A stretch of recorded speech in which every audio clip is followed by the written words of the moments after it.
Diary of a Wimpy Kid, Part 2 by Jeff Kinney. Tuesday.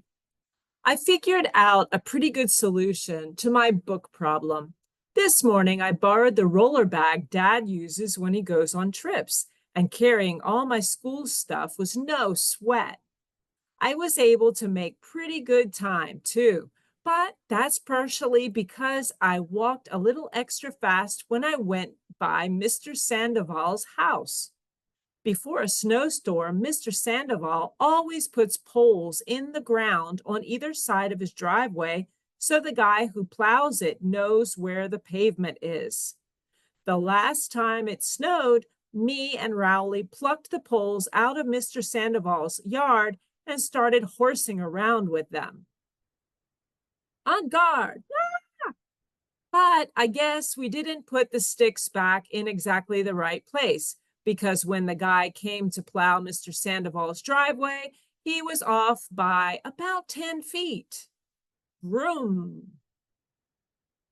Mr. Sandoval has been waiting for me and Rowley to show our faces in front of his house again so he can let us have it. But I'm not ready for that conversation just yet, especially not by myself. Mr. Sandoval's not the only danger between my house and school, though. Ever since they started doing construction on Grandma's street, we've had to take a detour on the walk home, and that brings us right by the woods where the Mingo kids hang out. I don't actually know a whole lot about the Mingo kids. I've never seen any of them in school. So, for all I know, they just live in the woods like a pack of wild animals. I'm not even sure if there are any parents or grown-ups in the whole Mingo clan. I've heard their leader is this boy named Meckley, who always wears a tank top and a belt with a gigantic metal buckle on it. One time, me and Rowley got too close to the woods, and one of the Mingo kids came out to let us know. You come near our woods again, Meckley's gonna get you. I'm still not sure what he meant by that, but if Meckley's belt buckle was gonna be involved in any way, I didn't want to stick around to find out. Now that I'm walking home on my own, I have to cross to the other side of the street when I get near the Mingo's woods. It wouldn't be a big deal, except there's no sidewalk over there, and that can't be good for Dad's roller bag.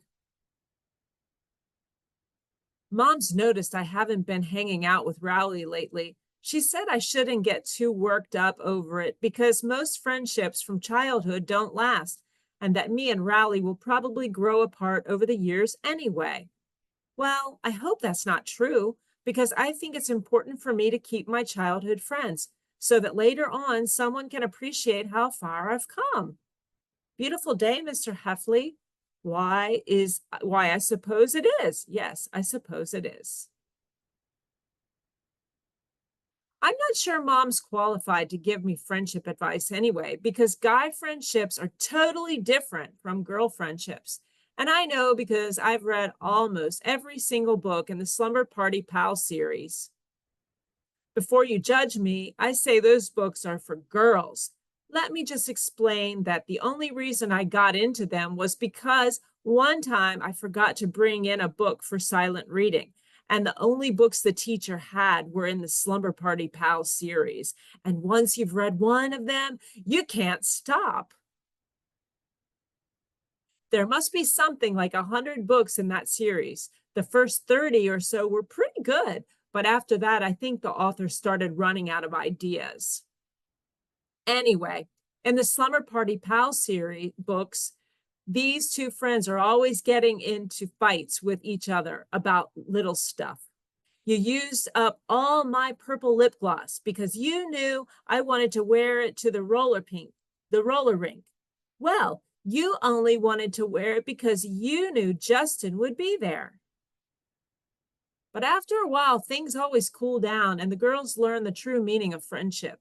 I'm sorry I used up your lip gloss, and I'm sorry I kissed Justin at the roller rink. Wait, what? And that's basically the plot of every single book in the Slumber Party Pal series. Well, that might be the way things work with girls, but I can tell you firsthand that it's not the way it works with boys. For boys, things are just a lot less complicated. For example, let's say one guy breaks something that belongs to another guy, but it's totally an accident. Well, 5 seconds later, everybody's moved on and things are pretty much back to normal. We can always just watch TV at my house.